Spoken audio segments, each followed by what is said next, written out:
Wabarakatuh. Alhamdulillah.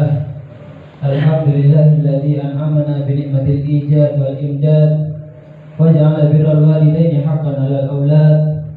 Wassalatu wassalam ala sayyidis sadat sayyidina Muhammadil hadi ila sabilir rasyad wa ala alihi wa sahbihi ila yaumil mi'ad.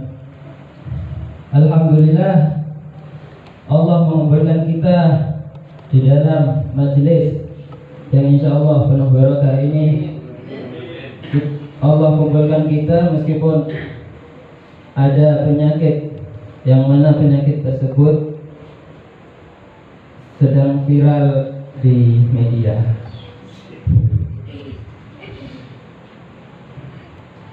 Yang saya hormati, yang wajib saya takdimi, Sayyidil Walid Al-Habib Husain bin Abdurrahman Bafakih Atallahu Umrah. Semoga Allah kumpulkan kita bersama Habib Husain nanti di surga bertemu Rasulullah SAW. Dan yang saya hormati para asatidz, para kiai, para habaib, yang mana Al-Fakir tidak bisa sebutkan namanya satu persatu, tetapi tidak mengurangi satupun ta'zim Al-Fakir kepada beliau. Al-Fakir di sini ingin mengingatkan kepada Al-Fakir sendiri tentang apa yang dibacakan oleh Al-Walid barusan, yaitu birrul walidain. Apa birrul walidain? Birrul walidain ialah berbuat baik kepada orang tua, berbakti kepada orang tua. Allah Subhanahu wa taala berfirman di dalam kitabnya, wa qad rabbuka alla ta'budu illa iyyahu wa bil walidaini ihsana. Wa qad rabbuka, Allah telah menetapkan kepada kita, alla ta'budu illa iyyah. Wahai orang-orang kaum Rasulullah sallallahu alaihi wasallam, janganlah engkau sembah kecuali Allah Tuhanmu. Wa bil walidaini ihsana, dan berbuatlah baik, berbuatlah bagus kepada orang tuamu. Allah menyuruh kita, setelah Allah menyuruh menyembah, untuk menyembah, jangan menyembah selain Allah. Lalu Allah menyuruh untuk berbuat baik kepada orang tua. Dikarenakan apa? Li'annahuma sababun liwujudina. Dikarenakan orang tua itu menjadi sebab zahir adanya kita di dunia. Dulu di zaman Rasulullah SAW ada tabi'in yang bernama Uwais Al-Qarni. Uwais Al-Qarni ini sangat ingin bertemu dengan Rasulullah SAW, tetapi dia tidak bertemu. Dikarenakan apa? Dia mempunyai penyakit, yaitu belang, dan juga dia mempunyai orang tua yang sudah buta, orang tua yang sudah tua, dan juga Uwais Al-Qarni ini adalah fakir miskin. Dia tidak punya uang untuk membeli onta, untuk membeli barang-barang, untuk membeli apa yang akan dibutuhkan nanti ketika dia bertemu Rasulullah. Setelah itu Uwais Al-Qarni, karena ingin bertemunya dengan Rasulullah, Uwais Al-Qarni meminta izin kepada orang tuanya. Wahai ibu, aku ingin bertemu dengan Rasulullah di Madinah, kata Uwais Al-Qarni. Lalu ibunya menjawab, jika itu niat bagusmu, maka berangkatlah. Saking senangnya Uwais Al-Qarni, dia dalam jangka 2 bulan tidak makan, tidak apa, kerja, uangnya dikelompokkan untuk datang kepada Rasulullah SAW. Setelah terkumpul uangnya diberikan kepada ibunya untuk waktu dia ke Madinah, ibunya memegang uang tersebut. Setelah ke Madinah, Uwais Al-Qarni berjalan kaki ke Madinah dari Yaman, Madinah. Setelah berjalan kaki beberapa bulan kemudian, Uwais Al-Qarni sampai di Madinah. Setelah sampai, Uwais Al-Qarni berada di dekat rumah Rasulullah SAW. Setelah bertemu di dekat, Assalamualaikum, sampai 3 kali, ada seseorang yang membuka, yaitu Siti Aisyah membuka. Wahai orang yang membuka, kata Uwais Al-Qarni, adakah Rasulullah? Kata Uwais Al-Qarni, wahai orang yang datang dari jauh, Rasulullah sedang berperang. Ketika mendengar hal tersebut, Uwais Al-Qarni merasa kecewa, hatinya merasa kecewa. Dia sudah datang jauh-jauh dari Yaman ke Madinah. Bayangkan, dari Yaman ke Madinah jalan kaki. Dari Madinah ke Mekah naik bis 4 jam. Ini jalan kaki dari Yaman ke Madinah. Bayangkan berapa hari yang dia tempuh. Itu tidak bertemu dengan Rasulullah. Dia sangat kecewa hatinya. Lalu dia ingat kepada omongan ibunya, wahai Uwais, engkau jangan berlama-lama di sana, karena aku sendirian di sini. Karena Uwais ini sangat mencintai ibunya, dia menghadap kepada Siti Aisyah, wahai orang yang membukakan pintu, udah titip salam aja ke Rasulullah kalau saya datang ke sini. Setelah peperangan, Uwais ini pulang. Setelah peperangan, Rasulullah datang kepada Siti Aisyah, datang, wahai Aisyah, tadi ada orang penghuni langit datang ke sini. Di mana dia sekarang? Siti Aisyah bingung, di mana ada penghuni langit tadi ke sini? Malaikat Jibril yang nggak ke sini, malaikat siapa yang ke sini? Kata Siti Aisyah, nggak ada ya Rasulullah. Dia datang dari Yaman. Oh, kata Siti Aisyah, iya. Tadi ada seseorang yang datang dari Yaman ya Rasulullah. Dia ingin bertemu dengan kau, tetapi orang tuanya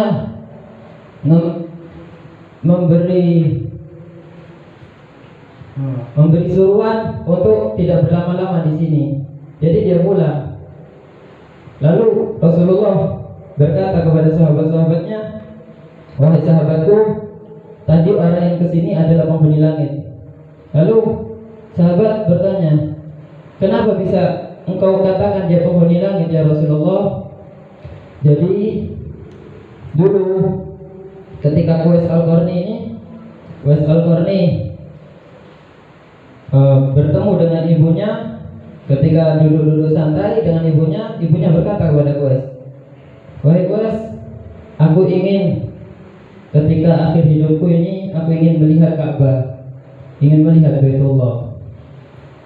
Uwais langsung berpikir, karena yang diomongkan oleh ibunya, seseorang yang telah diomongi oleh kekasihnya, maka dia akan nurut, akan terpikir bagaimana caranya, meskipun lautan api dia akan tempuh. Lalu Uwais ini berpikir, dia beli anak sapi, lalu dia buatkan di atas bukit gubuk.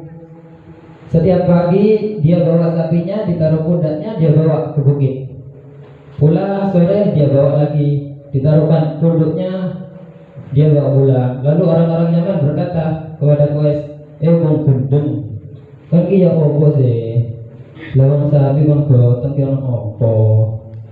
Setelah lama sampai 8 bulan, Uwais seperti itu, tanpa hari-hari kosong, tiap hari seperti itu. Sampai sapinya ini beratnya 100 kilo. Ketika dapat 8 bulan, musim haji datang. Lalu Uwais Al-Qarni datang kepada ibunya, wahai ibu, aku siap menggendongmu dari sini ke Mekah, dan aku siap untuk tawaf meskipun aku menggendongmu, dan aku akan antarkan kamu sampai pekerjaan haji selesai. Setelah itu, ketika ibunya tawaf bersama Uwais Al-Qarni, ibunya menangis melihat Ka'bah, dan ibunya menyuruh Uwais, wahai Uwais, mintalah doa. Di sini tempat yang diijabahi oleh Allah. Lalu Uwais berkata, meminta kepada Allah, ya Allah, ampuni dosa orang tuaku ya Allah, dan ridhoi dia, masukkan dia kepada surgamu ya Allah. Lalu ibunya menangis, ibu Uwais menangis, wahai Uwais, kenapa kau mendoakan diriku? Kenapa kau tidak mendoakan dirimu sendiri? Lalu Uwais menjawab, ibu, jika engkau nanti bahagia di akhirat, itu sudah cukup untukku. Ini perkataan Uwais. Jadi meskipun ia lelah, apapun ia akan tempuh, akan lewati hanya untuk melihat orang tuanya bahagia. Setelah Uwais mendoakan hal tersebut, Uwais ini mempunyai penyakit belang. Dia penyakit belangnya langsung hilang dikarenakan doa tersebut. Hanya ada tanda lingkaran di tangannya. Lalu Rasulullah, sahabat bertanya kepada Rasulullah, "Wahai Rasulullah, kenapa Allah tinggalkan lingkaran tersebut?" Lalu Rasulullah menunjuk kepada Sayyidina Umar. Itu untuk Umar dan Ali. Apa maksudnya ya Rasulullah? Nanti ketika aku telah digantikan, sahabat Abu Bakar telah digantikan, dia akan kesini lagi. Dan ketika dia kesini, mintalah doa dari dia, wahai Umar dan Ali. Ketika udah lama, Sayyidina Umar udah menjadi khalifah. Ketika itu Sayyidina Umar teringat kepada omongan Rasulullah tadi. Lalu Sayyidina Umar menjelas dengan Sayyidina Ali. "Ya Ali, apa kau ingat dengan perkataan Rasulullah dulu ketika akan ada Uwais Al-Qarni?" "Oh iya Umar, aku ingat."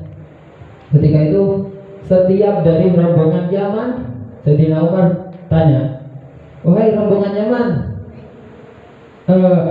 apakah di golonganmu ada Uwais Al-Qarni?" Lalu rombongan Yaman berkata, "Ya Khalifatul Rasulullah, untuk apa kau mencari orang gila ya Khalifatul Rasulullah? Untuk apa kau mencari orang fakir miskin? Dia tidak bersama kami." Jawaban yang pertama. Lalu dapat 1 bulan, 2 bulan, datang lagi rombongan Yaman. Bertanya lagi Sayyidina Umar, jawabannya tetap sama. "Untuk apa kau mencari orang gila ya Sayyidina Umar? Wahai Khalifatul Rasulullah, kenapa kau mencari orang gila? Kenapa kau mencari orang fakir?" Sayyidina Umar tetap berdiam. Ketika rombongan yang terakhir ini datang, Sayyidina Umar bertanya, "Apakah di rombongan kalian ada Uwais Al-Qarni?" Lalu rombongan tersebut menjawab, "Iya, Uwais Al-Qarni bersama kita." Lalu Sayyidina Umar bertanya, "Di mana dia sekarang?" "Dia sedang berada di perkemahan." Sayyidina Umar datang ke kemahan tersebut. "Wahai hamba Allah, siapa namamu?"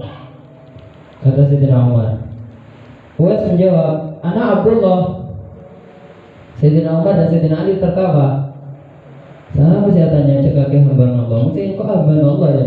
Dan Sayyidina Umar gelap. Lalu, "Siapa namamu?" Kata Sayyidina Umar. Uwais Al-Qarni menjawab, "Ana Uwais Al-Qarni." Lalu Sayyidina Umar menjawab, menjabat tangannya dan membalikkan tangannya. Tadi lingkaran tersebut, ternyata dia ada lingkaran tersebut. Jadi, oh iya, berarti engkau Uwais Al-Qarni. Ketika majelis sudah omong-omongan lama, Sayyidina Umar bilang kepada Uwais Al-Qarni, "Wahai Uwais, aku mendapat amanah dari Rasulullah SAW untuk memintakan doa kepadamu dan meminta istighfarmu." Uwais Al-Qarni kaget. "Ya Khalifatul Rasulullah, seharusnya aku yang meminta doa kepadamu, bukan engkau yang meminta doa kepadaku. Ini amanah dari Rasulullah ya Uwais." Lalu Uwais mendoakan Sayyidina Umar dan mengistighfarinya. Setelah lama, Uwais ketika mau pulang bilang ke Sayyidina Umar, "Wahai Sayyidina Umar, jangan beritahu siapa sebenarnya diriku." Kata Uwais. Lama-lama dia mati, Uwais mati. Orang Yaman nggak tahu pada Uwais, taunya Uwais hanya orang gila yang selalu mengangkat sapi setiap hari pagi dan sore. Setelah dia mati, ketika Uwais mau dimandikan, tempat yang dimandikan itu sudah full sama orang-orang yang mau memandikan Uwais. Orang-orang Yaman kaget. Duh, itu wong tekon di kok wah kene ra ukuran. Ketika sudah dimandikan mau dikafani, orang-orang Yaman mau ikut mengafani, tetapi sudah full orang yang mau mengafani Uwais. Ketika Uwais mau dimasukkan ranjang, mau dibawa ke kuburan, itu sudah full orang yang mengingin mengangkat jenazah Uwais. Ketika mau dimasukkan sudah full orang yang berada di kuburan tersebut. Lalu ketika Sayyidina Umar berada di sana, Sayyidina Umar ditanyai oleh orang-orang Yaman, "Ya Sayyidina Umar, siapa sebenarnya mereka ini?" Dia adalah malaikat Allah yang Allah turunkan untuk menganukan jenazah Uwais Al-Qarni. Begitu cintanya Uwais Al-Qarni kepada orang tuanya sampai Allah muliakan jenazahnya, yang memandikan, yang mengafani, yang menguburkan adalah malaikat. Uwais Al-Qarni mencintai ibunya tidak kalah dengan mencintai Rasulullah SAW. Ketika perang Uhud, Rasulullah SAW pernah giginya coplak, patah. Uwais Al-Qarni mendengar hal tersebut, lalu Uwais ini mematahkan giginya langsung, dikarenakan kecintaannya kepada Nabi Shallallahu Alaihi Wasallam. Barusan yang dibacakan oleh Al-Walid, wa awsana bitarahumi kama rabbayana shighara. Kita diwasiatkan oleh Allah bitarahumi, dengan berbelas kasih kepada orang tua kita, kama rabbayana shighara, seperti halnya orang tua kita mendidik kita, mengajari kita, menggendong kita, memberi kita ajaran yang benar. Kita doakan orang tua kita yang telah meninggal ataupun yang masih sehat, semoga orang tua kita diselamatkan dari api neraka, dimasukkan surganya Allah, dibersamakan bersama Rasulullah SAW, dipertemukan nanti di jannahnya Allah Subhanahu wa taala. Allahumma farham walidina, Allahumma farham walidina, Allahumma farham walidina. Hada minni wal afa minkum. Assalamualaikum warahmatullahi wabarakatuh.